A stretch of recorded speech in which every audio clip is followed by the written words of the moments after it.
I was fired mid-weld on a high-pressure gas line under a 6-lane highway. I had just refused to install cheap, dangerous fittings on a job site that could have ended with lives lost. My boss, Cameron White, laughed in my face, dismissing me with the words, "Any idiot can solder." He kicked me off the site, thinking that was the end of it. 2 hours later, the unthinkable happened. The gas main exploded. Cameron tried to pin the blame on me, hoping no one would question his decisions. But I had a secret one that would take him down. It started at 10:15 in the morning, on a blistering Tuesday in late July. The trench we were working in felt like the inside of a blast furnace. I was 54 years old, and every ache in my knees reminded me of the 3 decades I had spent in this trade. We were 20 feet below ground level, directly beneath the massive concrete belly of Interstate 89.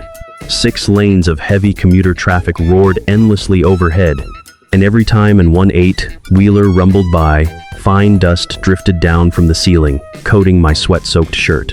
Beside me, two-year-old Nathan Callahan, the apprentice we all called Sparks, was struggling to keep his nerves in check. Sparks was a good kid, eager but green, and more. Importantly, he had a newborn daughter to support. "Hand me the wire brush, Sparks," I shouted over the deafening rumble above us. He scrambled, handing me the tool. "Vibrations are bad today, Mr. Martin. Feels like the whole trench is shaking. Just the morning freight traffic," I reassured him. "Focus on the bevel. The prep work is everything when you're dealing with municipal gas lines under this kind of pressure. You miss a burr, leave a gap, and this whole highway goes up like a Roman candle." Just as I finished prepping the joint, I heard the heavy thud of a vehicle door echoing down the access ramp. I didn't need to look up to know who it was. The sharp scent of expensive cologne cut through the air, sharp as a knife. Cameron White, the owner of White Contracting, stepped carefully into the trench.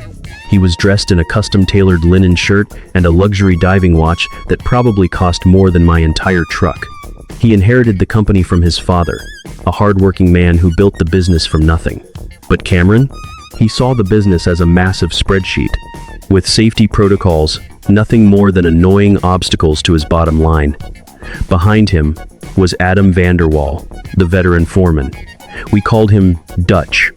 Dutch was close to retirement, and though he supported my stance, he was too scared of Cameron to speak up.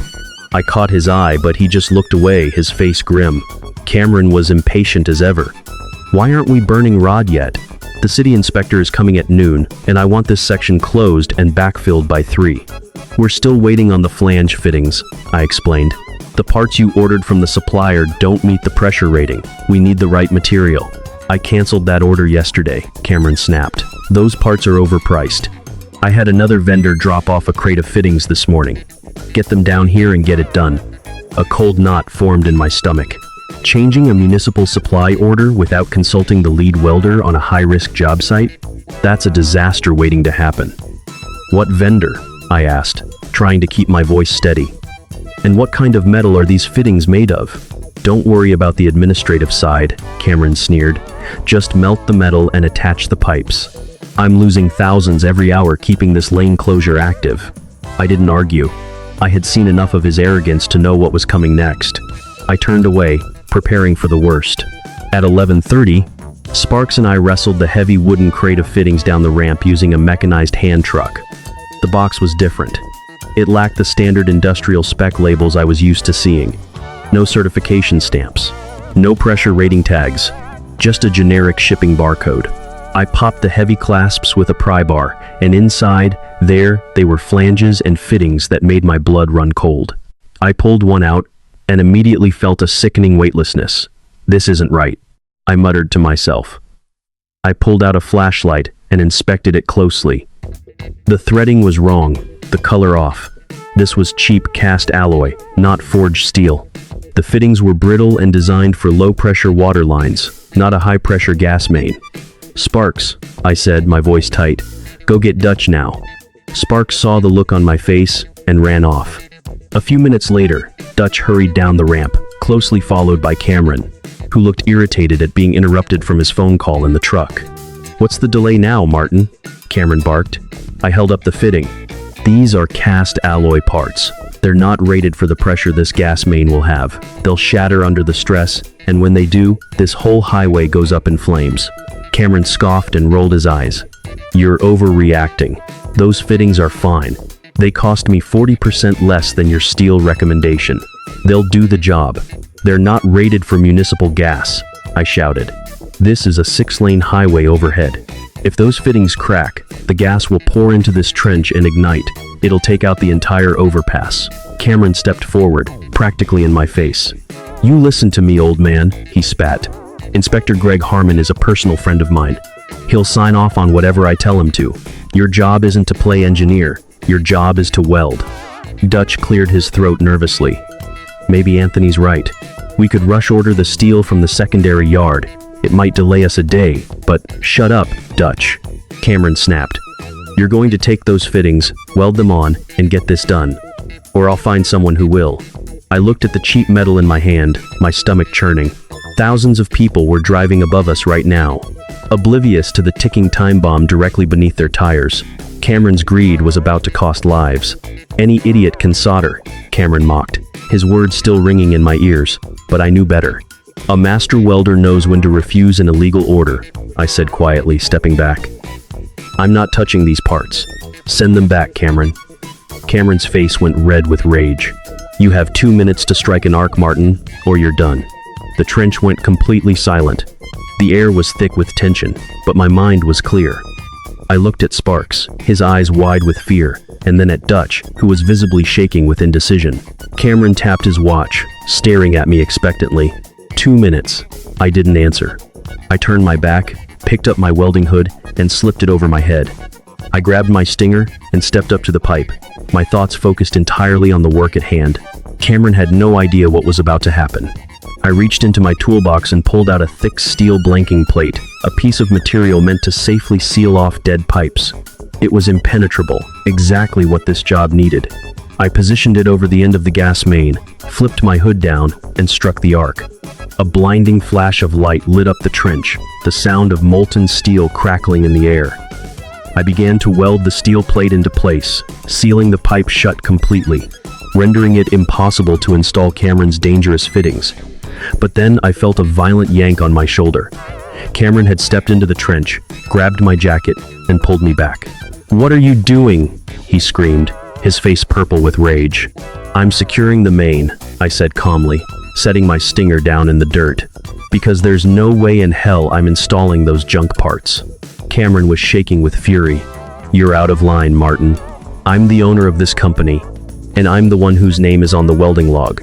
If this pipe blows, I'm the one who goes to prison for criminal negligence, not you," I shot back. "You hide behind your lawyers, Cameron. I'll be the one in handcuffs." Cameron pointed at me with a manicured finger. "You're fired. Pack up your gear and get off my site." I didn't argue. I didn't yell. I simply began packing my tools, my mind made up. Sparks stood frozen, devastated. But I looked him in the eye and said, "Don't let him force you to weld those fittings. Walk away if you have to." I climbed out of the trench, loaded my gear into my truck, and drove away. But as I did, something felt off. I had this sinking feeling in my gut. My crew was still down there. Sparks was still down there. The job wasn't finished, and something told me it was only a matter of time before Cameron's greed caught up to us all. I parked my truck in the gravel lot of a small diner, about 2 miles down the service road from the highway. The sun was relentless, beating down on the windshield, but I couldn't bring myself to go inside.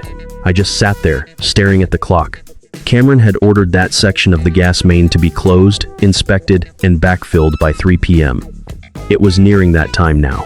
I picked up the phone and dialed my daughter Elizabeth, knowing she'd understand the gravity of the situation. "I got fired, Lizzie," I said quietly. "Cameron ordered me to install cheap cast alloy fittings on the high-pressure gas line under the interstate. I refused. He fired me mid-weld." Elizabeth's voice caught in her throat. "Cast alloy? On a gas main?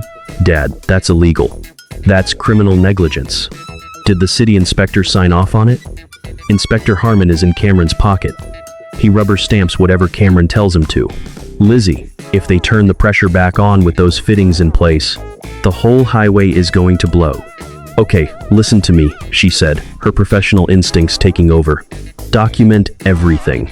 Write down the time, the exact words Cameron said, who was there, and call the City Utility Board's emergency hotline anonymously.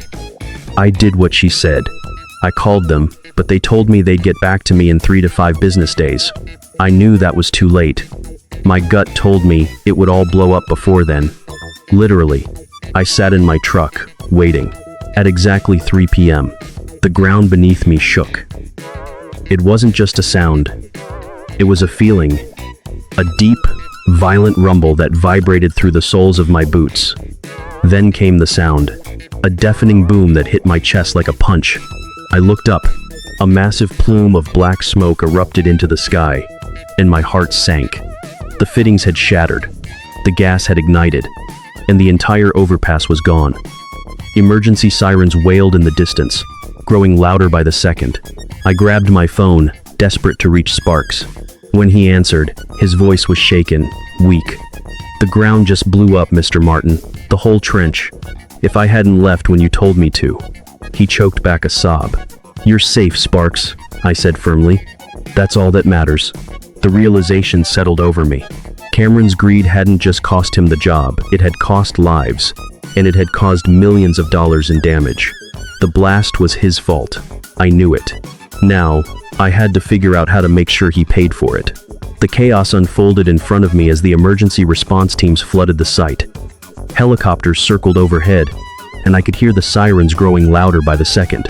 And all I could think was, this is just the beginning. The following day, my phone buzzed with a text from Sparks. Harmon signed the papers. Boss just gave the order to unseal the valves.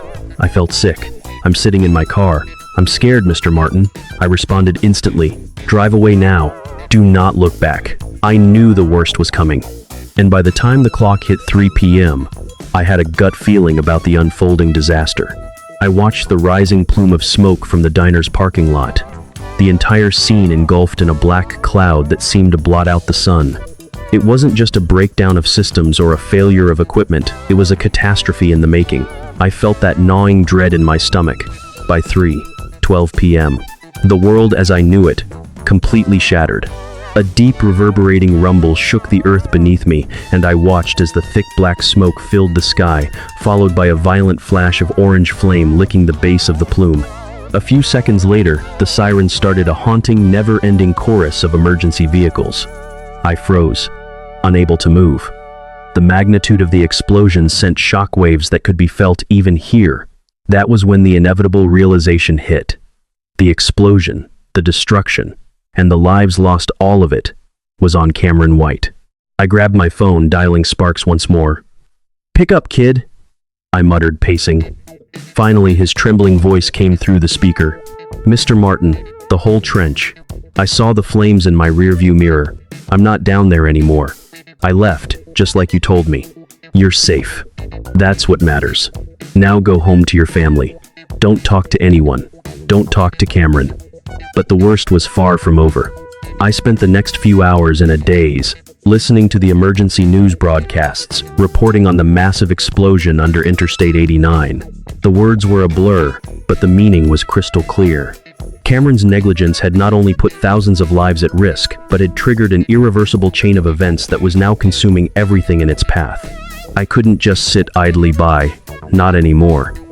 The pieces were falling into place slowly, surely, and I was done letting Cameron get away with it. I knew that there was only one way forward, to take this fight to him, to make sure he paid for the damage he'd caused, for the lives he'd nearly destroyed. The night dragged on, and by 9 p.m., the inevitable knock on my door came. The two detectives, their faces grim, stood outside, asking questions about the explosion. I let them in, trying to stay calm, but I knew what was coming. They had heard the official reports from Cameron and his lackey, Inspector Harmon. They had all the paperwork ready to paint me as the one responsible for the disaster. But I knew better. I had the truth. "I'm not the one who caused this," I said to the detectives, my voice steady. "I didn't install those fittings. I refused, and that's why I was fired." Detective Jacob raised an eyebrow. "Mr. White's statement says otherwise. He's lying," I replied coolly. "I have proof." I walked over to my toolbox, opened it, and retrieved something I had kept for just such a moment. My custom-painted welding hood, worn and scarred from years of use. Inside was a small, discreet camera, something I had installed after a near-death experience on a job years ago. It was a precaution, one I had hoped I'd never have to use. "Look at this," I said, handing over the micro SD card to Elizabeth, who quickly slotted it into her laptop. As the video played, the truth came out in high-definition clarity. It was the confrontation between me and Cameron. His voice, dripping with arrogance, the confrontation itself, and most importantly, his order to install the dangerous fittings. The footage didn't lie. The detectives went silent as the video played, and when it ended, there was no question left in anyone's mind. The lies had been exposed. Cameron had orchestrated the whole disaster, but now the evidence was irrefutable. The tide had turned. The next morning, the detectives were no longer questioning me. They had taken the video to the federal task force, and within hours, everything changed. The focus shifted to Cameron and his illegal actions. The evidence was undeniable. At 9 a.m., I sat in the interrogation room at the precinct, Elizabeth beside me, watching the door. I had no idea what was coming next, but I knew it would be the moment I'd been waiting for. The heavy metal door creaked open, and in strode Cameron White, dressed in a pristine charcoal suit, his arrogance still palpable. Behind him trailed Inspector Harmon, who looked like a man who had already been caught. "Mr. White," the lead investigator, Special Agent Torres, said, his voice ice cold. "You're under arrest for criminal negligence, reckless endangerment, perjury, and conspiracy to commit fraud." The blood drained from Cameron's face as the reality of the situation hit him. The walls were closing in. The whole room was tense, the kind of tension that could only come from the undeniable truth finally catching up with those who thought they were untouchable. As the handcuffs clicked around Cameron's wrists, he turned to me, his eyes filled with terror. "You ruined me," he spat, his voice trembling.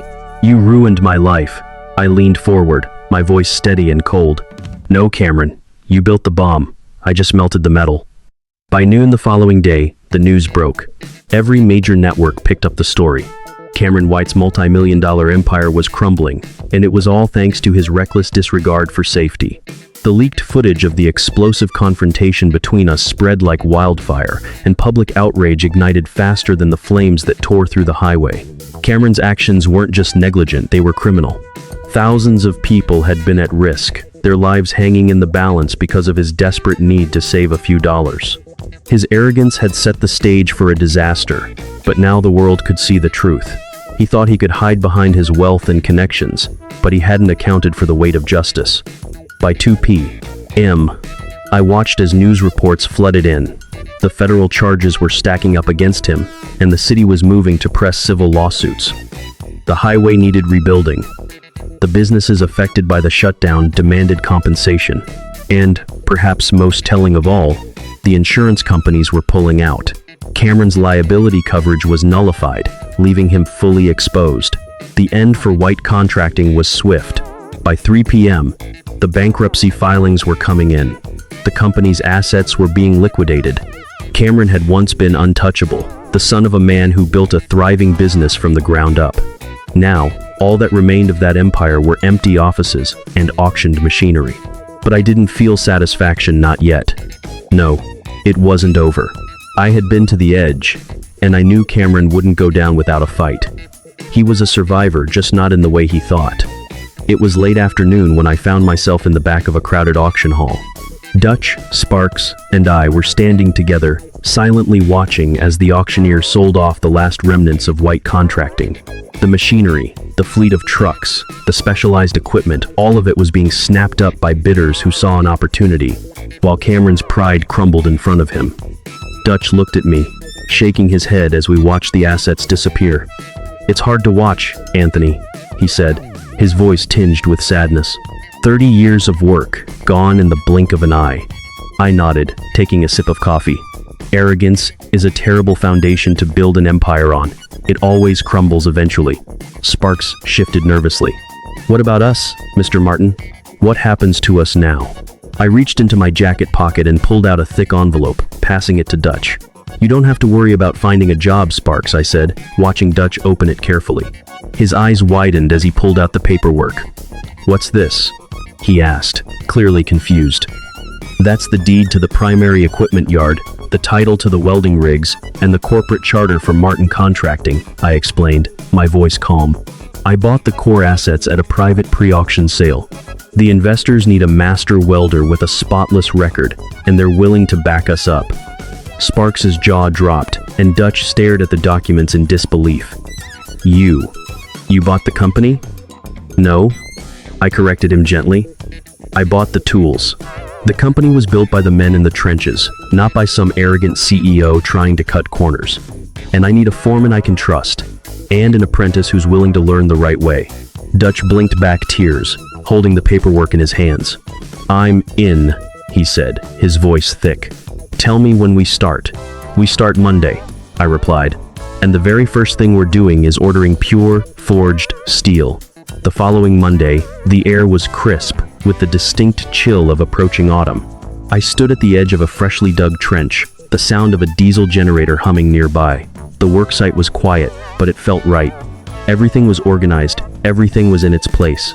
Safety barriers were secured, ventilation systems humming perfectly. The equipment was certified and triple-checked. This wasn't just another job, it was the beginning of something new.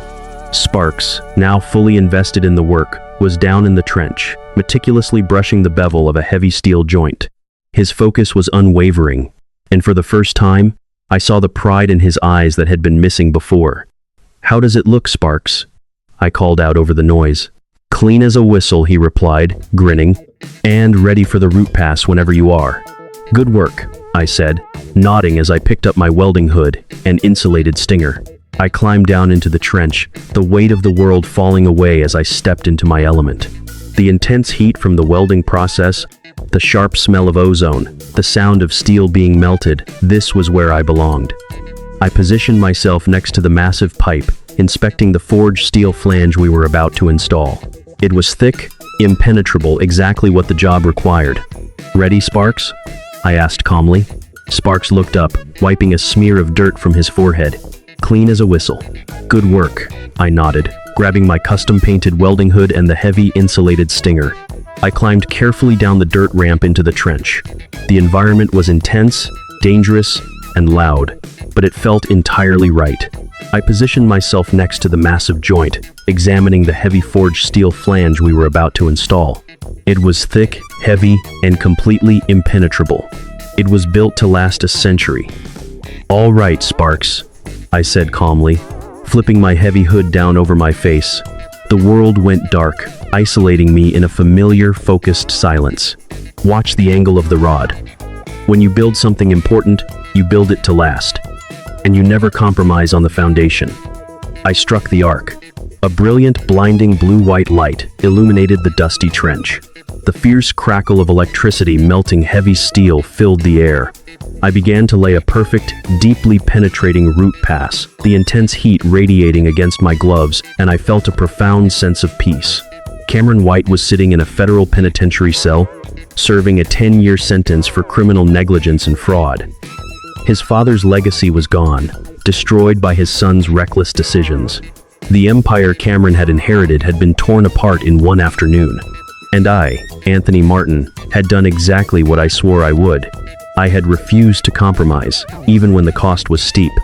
Now, the foundation was set for something new, something built on integrity. And with Dutch and Sparks by my side, I knew we would build something that would last.